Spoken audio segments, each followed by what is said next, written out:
नमस्कार दर्शकवृन्द, सदा चाहिँ आज पनि हामी देश तथा विदेशका केही ठुला अनि महत्त्वपूर्ण खबरका साथ उपस्थित भएका छौँ। खबरहरू एकदमै महत्त्वपूर्ण भएकाले भिडियोलाई अन्तिमसम्म हेर्नुहोला। हाम्रो यो मेहनतको लागि एउटा सानो लाइक गर्न नभुल्नुहोला।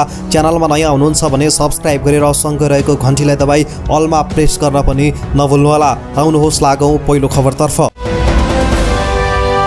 राष्ट्रिय परीक्षा बोर्डले कक्षा 11 को अन्तिम मूल्याङ्कन असारभित्रै गरिसक्न विद्यालयलाई अनुरोध गरेको छ। गत वर्ष बनाइएको कार्यविधि अनुसार विद्यालयहरूले कक्षा 11 को अन्तिम नतिजा असारभित्रै सार्वजनिक गरी साउनबाट कक्षा 12 को पढाइ सुरु गर्नुपर्छ।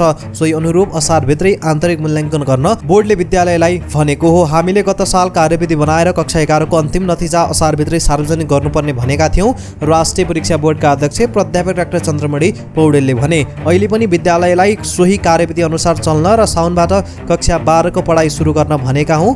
बोर्डले गत वर्ष कार्यविधि बनाएर कक्षा 11 को मूल्याङ्कन गर्न सक्ने अधिकार विद्यालयलाई दिइसकेको छ।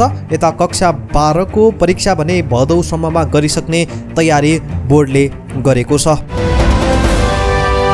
काठमाडौँ उपत्यकामा अझै एक सातादेखि 10 दिनसम्म निषेधाज्ञा थप गर्ने तयारी गरिएको छ। त्यसका लागि काठमाडौँ, भक्तपुर र ललितपुरका सिडिओको बैठक बस्दैछ। जिल्ला प्रशासन कार्यालय ललितपुरका प्रमुख जिल्ला अधिकारी ढुण्डी प्रसाद नेरौलाले निषेधाज्ञा थप खुकुलो बनाइने जानकारी दिएका छन्। व्यापार व्यवसाय लगायत केही क्षेत्र खुकुलो बनाउने बारे छलफल भइरहेको छ। सार्वजनिक सवारी साधनलाई पहिलाकै नियम कायम गर्ने भन्ने कुरो छ भने निजी सवारी साधनको हकमा जोर बिजोर लागू गरिनेछ। यस विषयमा छलफल भइरहेको समेत उनले जानकारी दिएका छन्। गएको बुधबार कोभिड-19 सङ्कट व्यवस्थापन केन्द्र सिसिएमसीले निषेधाज्ञाको स्वरूप परिवर्तन गरी स्मार्ट लकडाउन गर्ने निर्णय गरेको थियो। अहिले खाद्यान्न पसल, डिपार्टमेन्टल स्टोर, पुस्तक पसल, ग्यास पसल र तरकारी पसल बिहान 11 बजेसम्म खोल्न दिएको छ। अब थपिने निषेधाज्ञामा व्यावसायिक अन्य प्रयोजनका लागि पसल पनि खोल्न दिइनेछ। अब कपडा पसल, भाडा पसल लगायतका भिडभाड कम हुने पसलहरू खोल्न दिइनेछ र निश्चित समय तोकिने जनाइएको छ। आर्थिक गतिविधिहरू चलायमान हुने गरी निषेधाज्ञा लम्बाउने तयारी गरिएको छ। दर्शक पनि तपाईँ के भन्न चाहनुहुन्छ? अब त अति नै भइसक्यो, धेरै नै भइसक्यो, लकडाउन त खोलिनै पर्यो नि भन्नुहुन्छ भने नो मोर लकडाउन, कोठाबाट छुट, साथै बैङ्कको ऋण बिना लेख्न नबिर्सनुहोला। होइन लकडाउन त गर्नै पर्छ भन्नुहुन्छ भने हो लकडाउन गर्नुपर्छ लेख्न नबिर्सनुहोला है त। सरकारले आन्तरिक उडान 15 असारपछि खुलाउने तयारी गरेको छ। निजी वायु सेवा कम्पनीहरूले 7 असारदेखि स्वास्थ्य मापदण्ड कडाइका साथ लागू गरेर आन्तरिक उडान खुलाउन प्रस्ताव गरेका छन्। वायु सेवा सञ्चालक सङ्घले नवनियुक्त संस्कृति, पर्यटन तथा नागरिक उड्डयन मन्त्री उमा शङ्कर अर्गरियालाई 1 असारबाट आन्तरिक उडान खोल्ने प्रस्ताव अघि सारेका हुन्। 7 गतेसम्म बन्द नै भएकाले अब कसरी खोल्न सकिन्छ भनेर स्वास्थ्य मन्त्रालय मार्फत कुरा अगाडि बढिरहेको नागरिक उड्डयन प्राधिकरणका महानिर्देशक राजन पोखरेलले बताएका छन्। त्यस्तै सरकारले मध्यपूर्वका देशसहित जापान र कोरियामा नियमित अन्तर्राष्ट्रिय उडान सुरु गर्ने निर्णय समेत गरेको छ। हप्तामा 2000 मानिस नेपाल ल्याइने र त्यसमा 1500 जना नेपाली कामदार हुनैपर्ने व्यवस्थासहित उडान अनुमतिको निर्णय भएको हो। यी देशबाट नेपाली कामदारलाई प्राथमिकतामा राखेर ल्याइनेछ। रोजगारीका लागि जान चाहने, जाने र त्यहाँबाट आउन चाहने नेपाली कामदारहरूलाई प्राथमिकताका साथ ल्याइनेछ। यद्यपि कुन देशमा हप्ताको कति उडान भन्ने विषयमा कामदारको चाप अनुसार निर्णय हुने समेत बताइएको छ। वैदेशिक रोजगारीमा जाने र उताबाट आउन चाहने नेपालीलाई ध्यानमा राख्दै हवाई उडान खुला गर्ने निर्णय भएको समेत जानकारी प्राप्त भएको छ। यातायात व्यवस्था विभागले अब 2 प्रकारको सवारी चालक अनुमति पत्र वितरण गर्ने भएको छ। साउन 1 गतेदेखि ट्रायल उत्तीर्ण गरेका चालकलाई, परीक्षण काल र परीक्षण काल उत्तीर्ण भएका चालकलाई स्मार्ट सवारी चालक अनुमति पत्र वितरण गर्न लागि विभागका महानिर्देशक नमराज घिमिरेले जानकारी दिए। उनले भने पीवीसी कार्डमा स्मार्ट लाइसेन्सको जस्तो चिप हुँदैन। पीवीसी कार्डमा बारकोड हुन्छ। बारकोडमा सवारी चालकको सम्पूर्ण विवरण समावेश गरिएको हुन्छ। त्यसैगरी सवारी चालक अनुमति पत्र नवीकरण का लागि निवेदन दिएका व्यक्तिलाई नयाँ स्मार्ट अनुमति पत्र प्राप्त नहुन्जेलसम्मका लागि नयाँ कार्ड वितरण गर्न लागि समेत उनले बताएका छन्। ट्रायल उत्तीर्ण गरेका र नवीकरणका लागि निवेदन दिएका व्यक्तिलाई क्यूआर क्विक रेस्पोन्स कार्ड सहितको एउटै किसिमको पीवीसी कार्ड वितरण गरिने उनले जानकारी दिएका छन्। अब 2 प्रकारको सवारी लाइसेन्स हुने भएको छ। त्रिभुवन विश्वविद्यालय त्रिवीले कोरोना महामारीका कारण रोकिएका वार्षिक परीक्षा साउनदेखि भौतिक उपस्थितिमै सञ्चालन गर्ने तयारी थालेको छ। संक्रमण जोखिम कम हुँदै गएकाले रोकिएका परीक्षा साउनदेखि सञ्चालन गर्ने तयारी भइरहेको त्रिवीका रजिस्ट्रार पेशल दाहालले बताए। दाहालका अनुसार वैकल्पिक विधिबाट भने परीक्षा सञ्चालन गरिने छैन, अनलाइन विधिबाट परीक्षा हुँदैन। उनले भने काठमाडौँका विद्यार्थीले अनलाइन फारम त भर्न सकेनन्, परीक्षा झन् कसरी दिन्छन्, त्यसैले भौतिक उपस्थितिमै परीक्षा सञ्चालन गर्छौँ। उनका अनुसार परीक्षाको समय गर्ने तालिकाबारे अहिले त्रिवीले तयारी गरिरहेको छ। स्वास्थ्य सुरक्षाको पूर्ण मापदण्ड पालना गरी परीक्षा सञ्चालन गरिनेछ। परीक्षा सञ्चालन गर्दा हामी स्वास्थ्य सुरक्षा सतर्कता अपनाउनेछौँ। उनले भने परीक्षार्थीलाई पाएक पर्ने ठाउँमा परीक्षा केन्द्रहरू तोकिनेछ। साउनदेखि परीक्षा सञ्चालन गरी सोही महिनाभित्रै सबै परीक्षा सकाउने त्रिवीको योजना रहेको समेत उनले बताएका छन्। त्रिवीले दोस्रो लहरको कोरोना भाइरस तीव्र रूपमा फैलिएपछि त्रिवीले सञ्चालन भइरहेको परीक्षा वैशाख 14 गतेदेखि वार्षिक परीक्षा अनिश्चितकालका लागि स्थगित गरेको थियो। काठमाडौँ उपत्यकामा स्मार्ट लकडाउन कार्यान्वयनमा आउने भएको छ, तर स्मार्ट लकडाउन लागू भएपछि पनि काम गरेर खान भने पाइने छैन। पसल, अफिस, व्यवसाय निश्चित समयका लागि तोकेर खोलिने भएको छ। झन्डै 2 महिने निषेधाज्ञाले दिनभरि काम गरेर राति पेट पाल्नुपर्ने श्रमिक मजदुर मारमा परेका छन्। सानातिना व्यवसाय गरेर खानेको अवस्था नाजुक बनेको छ। काठमाडौँ उपत्यकामा होटेल पसल बन्द गरेर धेरै मानिस विस्थापित भइसकेका छन्, तर यस विषयमा सरकारले कुनै निर्णय गरेको छैन, राहतको प्याकेज ल्याएको छैन। तर अहिले कार्यान्वयनमा आउन लागेको स्मार्ट लकडाउनमा भने काम गर्न नपाइने तर कर तिर्न पाइने गरी लागू हुने भएको छ। सरकारले असार मसान्तसम्म कर उठाउनकै लागि स्मार्ट लकडाउनको अवधारणा ल्याएको हो। अघिल्लो वर्षमा पनि असारमा कर उठाउन लकडाउन खुकुलो पारिएको थियो। अहिले पनि नाम परिवर्तन गरेर स्मार्ट लकडाउन लागू गर्न खोजेको यति बेला व्यापक जनगुनासो सुनिएको छ। सरकारले जनतालाई खोप किनेर लगाउन नसके पनि सरकारले ढाडै सेक्ने गरी कर उठाउन भ्याएको भन्दै यति बेला आवाज उठिरहेको छ। तपाईँ पनि के भन्न चाहनुहुन्छ तलको कमेन्ट बक्समा कमेन्ट गर्न नबिर्सनु होला है त। काठमाडौँ उपत्यकामा सरकारले निषेधाज्ञा जारी गरेको करिब 1.5 महिनाभन्दा बढी भइसकेको छ। अन्य क्षेत्र केही खुकुलो मोडालिटी जारी गर्दै निषेधाज्ञामा सहजीकरण गरिरहँदा सार्वजनिक यातायात सञ्चालन भने सरकारले चासो देखाएको छैन। दोस्रो लहरको कोरोना महामारी नियन्त्रण गर्न भन्दै प्रशासनले वैशाख 16 गतेदेखि निषेधाज्ञा जारी गरेको थियो। प्रशासनले सङ्क्रमण दर नघट्दा सुरुवातदेखि नै 1 साता 10 दिन गर्दै निषेधाज्ञा थपिरहेको छ। दोस्रो लहरको कोरोना महामारीका कारण 11 लाखभन्दा बढी सार्वजनिक यातायात व्यवसायीहरू मारमा परेका छन्। गत वर्षको लकडाउनले नै पीडित भएका सार्वजनिक यातायात व्यवसायीहरू राम्रोसँग व्यवस्थित हुन नपाउँदै दोस्रो लहरको मारमा परे। नेपाल यातायात व्यवसायी राष्ट्रिय महासङ्घका अनुसार अहिले यात्रुवाहक सार्वजनिक यातायात सेवाको आम्दानी शून्य छ। वैशाख 16 गतेदेखि सबै सवारी साधन ग्यारेजमै थन्काउनु परेको महासङ्घको भनाइ छ। यातायात क्षेत्रमा मात्र हेर्ने हो भने पनि निजी क्षेत्रले लगानी गरेका 10 अर्ब बजेट जोखिममा परेको महासचिव सिटौलाले बताएका छन्। निषेधाज्ञा लागू भएसँगै यातायात व्यवसायीहरू मारमा परेका छन्। करिब 10 अर्ब जोखिममा परेको छ। आज तुलनात्मक रूपमा तराई क्षेत्रमा धेरै पानी पर्ने सम्भावना रहेको जल तथा मौसम पूर्वानुमान महाशाखाले जनाएको छ। अहिले प्रदेश 1, 2 र सुदूरपश्चिम प्रदेशको थोरै र बाँकी प्रदेशका 1-2 ठाउँमा पानी परिरहेको महाशाखाका मौसमविद मन्जु बासीले बताउनुभयो। आज प्रदेश 1, 2 र बागमतीमा थोरै ठाउँमा र बाँकी गण्डकी, लुम्बिनी र कर्णाली र सुदूरपश्चिम प्रदेशका 1 वा 2 ठाउँमा मेघगर्जन र चट्याङसहित ठूलो पानी पर्ने सम्भावना रहेको महासङ्घले जनाएको छ। आज तुलनात्मक रूपमा तराई क्षेत्रमा धेरै पानी पर्ने र काठमाडौँ उपत्यकामा पनि पानी पर्ने सम्भावना रहेको मौसमविद बासीले बताउनुभयो। त्यस्तै आज राति प्रदेश 1 र प्रदेश 2 र बागमती प्रदेशका थोरै ठाउँमा पानी पर्ने अनुमान गरिएको छ। यही असार 9 गतेदेखि दुबई काठमाडौँ उडान हुने भएको छ। नेपाल वायु सेवा निगमले असार 9 जुन 23 देखि दुबई काठमाडौँ उडान एकतर्फी उडान सुरु गर्ने भएको हो।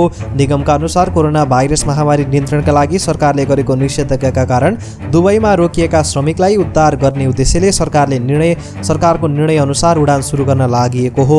दुबई उडान सम्बन्धमा वैदेशिक रोजगारको लागि रोकिएकाले भने युएईका उडानमा युएई जान सक्दैन। नेपाल वायु सेवा निगमका अनुसार दुबईको उद्धार उडान असार 9 गते र असार 16 गतेका लागि तय भएको छ। उडान एकतर्फी भएकाले युएईबाट नेपाल आउनेहरूको महँगो टिकट काट्नुपर्ने भएको छ। निगमका अनुसार युएईबाट नेपाल आउनका लागि टिकट मूल्य करिब 50,000 को हाराहारीमा छ। युएईबाट हुने उडान नियमित उडान नै भए पनि एकतर्फी मात्र यात्रु ल्याउन पाउने भएकाले भाडा दर महँगो भएको एयरलाइन्सले जनाएको छ। चीनले कोरोना भाइरस विरुद्ध आफ्ना नागरिकलाई 1 अर्बभन्दा बढी डोज खोप लगाइसकेको जनाएको छ। चिनिया स्वास्थ्य मन्त्रालयले 1 अर्ब बढी डोज खोप लगाएको जानकारी दिएको हो। 1 अर्ब 41 करोड जनसङ्ख्या भएको चीनले गत डिसेम्बरदेखि आफ्नै देशमा उत्पादित खोप लगाउन सुरु गरेको थियो। संसारभरि अहिलेसम्म 2 अर्ब 50 करोड डोज कोरोना खोप लगाइएको छ। त्यसमध्ये चीनमा मात्रै 40% डोज लगाइएको छ। सुरुमा चीनियाहरूले खोप लगाउन आनाकानी गरे पनि पछिल्लो समय दैनिक 2 करोड जनासम्मलाई खोप दिएको ग्लोबल टाइम्सले उल्लेख गरेको छ। 1 अर्ब डोज मध्ये अहिलेसम्म कतिजनाले दुवै डोज लगाएका छन् भन्ने खुलिसकेको छैन। चीनले आफ्नै देशमा उत्पादित खोप लगाइरहेको छ। चिनिया कम्पनीले उत्पादन गरेको खोप 2 डोज लगाउनु पर्ने खालका छन्। चीनले यो वर्ष अन्त्यसम्म 70% नागरिकलाई पूर्ण खोप लगाइसक्ने लक्ष्य राखेको छ। विभिन्न नदीमा पानीको बहाव बढ्दो क्रममा रहेकाले ती नदी बग्ने 25 जिल्लामा बाढीको उच्च जोखिम रहेको देखिएको छ। बाढी पूर्वानुमान महाशाखाले निकालेको बुलेटिनमा महाकाली सहायक नदीमा बहाव खतरा तयसम्म पुग्न सक्ने अनुमान छ। त्यस्तै कन्काई, कमला, बागमतीमा आकस्मिक बहाव हुन सक्ने र पश्चिम राप्ती, तिनाहु, बबई र सहायक नदीमा पानीको बहाव बढ्ने क्रममा छ। पूर्व प्रधानमन्त्री एवं जनता समाजवादी पार्टीका संघीय परिषद अध्यक्ष डाक्टर बाबुराम भट्टराईले देशमा व्याप्त सङ्कटको प्रमुख कारण राजनीतिक दल तथा तिनका नेतृत्वकर्ता आफ्नो सिद्धान्तबाट विमुख हुनु रहेको टिप्पणी गरेका छन्। नेकपा एमाले तथा आफ्नै पार्टी 2 खेमामा विभाजन भइरहेका बेला डाक्टर भट्टराईले अब पार्टीलाई अमूल परिवर्तन वा नयाँ बनाउने आँट नगरे समयले कसैलाई नपर्खिने चेतावनी समेत दिएका छन्। भनिन्छ टाउको ओखती नाइटामा लगाएर हुन्न। अहिले देशको चौतर्फी सङ्कटको प्रमुख कारण राजनीतिक दल नेतृत्वको स्खलन नै हो डाक्टर भट्टराईले भनेका छन्। काङ्ग्रेस नरहनु, कम्युनिस्ट नरहनु र समाजवादी नरहनु कि यिनलाई आमूल रूपान्तरण गर्ने वा नयाँ बनाउने आँट गरौँ, नत्र समयले कसैलाई पर्खदैन है। जसपाको अध्यक्ष यादव पक्ष महन्त ठाकुरबाट अलग बन्ने प्रक्रियामा छ भने एमालेको माधव कुमार नेपाल पक्षले पार्टी नै नयाँ खोल्ने चर्चा चलिरहेको छ।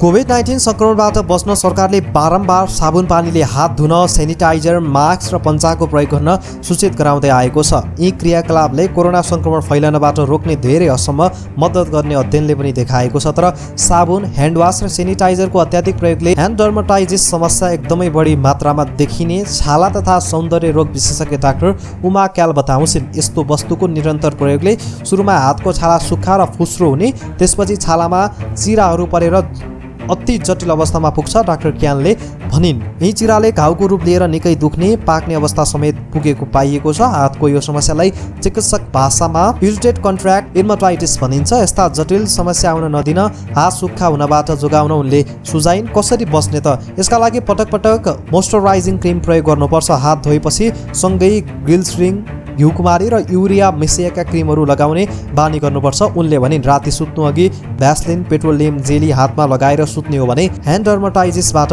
जोगिन सकिन्छ। काङ्ग्रेस सभापति शेरबहादुर देउवाले पुनः नेतृत्वमा प्रतिस्पर्धा गर्ने मनसाय व्यक्त गरेका छन्।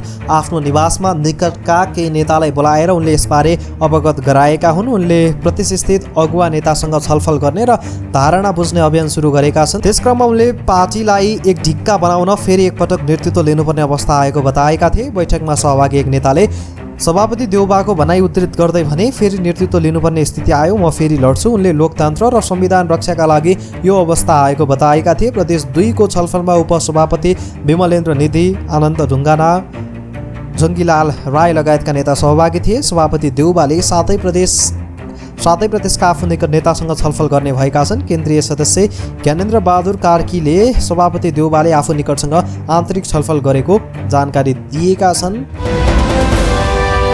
अमेरिकी प्रविधि कम्पनी माइक्रोसफ्टले यसै महिना नयाँ अपरेटिङ प्रणाली लन्च गर्ने जानकारी दिएको छ। नयाँ अपरेटिङ सिस्टम प्रणाली सञ्चालनमा आएपछि अब विन्डोज 10 लाई सन् 2025 सम्म मात्र प्रयोगमा ल्याइने, त्यसपछि बन्द गरिने माइक्रोसफ्टले जनाएको छ। बीबीसीका अनुसार नयाँ अपरेटिङ सिस्टममा राम्रा फिचर र अपडेटहरू हुने बताइएको छ। सन् 2015 मा लन्च भएको विन्डोज 10 लोकप्रिय अपरेटिङ सिस्टम प्रणाली मानिन्छ। त्यसअगाडि विन्डोज 7 प्रणालीलाई पनि विश्वभरका कम्प्युटर प्रयोगकर्ताले रुचाएका थिए। नयाँ अपरेटिङ सिस्टम आउन लागेपछि विन्डोज 10 ले 2025 पछि काम नगर्ने भएको हो। उत्तर कोरियाली प्रमुख किम जोङ उनले अहिले अमेरिका र दक्षिण कोरियासँग वार्ता गर्नुभन्दा धेरै ठुलो समस्याको समाधान गर्नुपर्नेछ। जनता भोकभोकै पर्ने डर छ भने यसको समाधानका लागि उचित विकल्प नहुन्जेल स्थिति झन् चुनौतीपूर्ण बनेको छ। गएको मङ्गलबार मात्र उनले सरकारले एक अत्यन्तै महत्त्वपूर्ण राजनीतिक बैठकको आयोजना गरेका थिए, जसमा उनले सार्वजनिक रूपमै आफूहरू खाद्य सङ्कटमा परेको स्वीकार गरेका थिए। कृषि क्षेत्र अझै पनि गत वर्षको प्राकृतिक प्रकोपका क्षतिबाट पूर्ण रूपमा उकासिएको छैन र कोभिड-19 का कारण सीमाना बन्द हुँदा सामानहरू आयात गर्न अत्यन्तै कठिन देखिएको छ। जानकारहरूका अनुसार चामल र इन्धनको मूल्य तुलनात्मक रूपमा स्थिर नै छ, तर आयात निर्भर रहनुपर्ने खाद्यवस्तु चिनी, सोयाबिन, खाने तेल र मैदा लगायतको मूल्य बढेको छ। त्यस्तै स्थानीय रूपमा उत्पादन हुने केही सामग्रीको भाउ पनि पछिल्लो केही महिनामा वृद्धि भएको छ। आलुको मूल्य पनि बढेको त्यहाँ स्थानीय बासिन्दाले बताएका छन्। उनीहरूका अनुसार अन्य गैर प्रमुख खाद्यवस्तु कालो चिया $70 खरिद गर्न सकिन्छ भने एक प्याकेट कफी $100 भन्दा बढीमा बिक्री भइरहेको छ। यसअघि बीबीसीको रिपोर्टमा त्यहाँ 1 किलो केराको नेपाली 5000 रुपैयाँसम्म बढी पर्ने गरेको बताइएको थियो।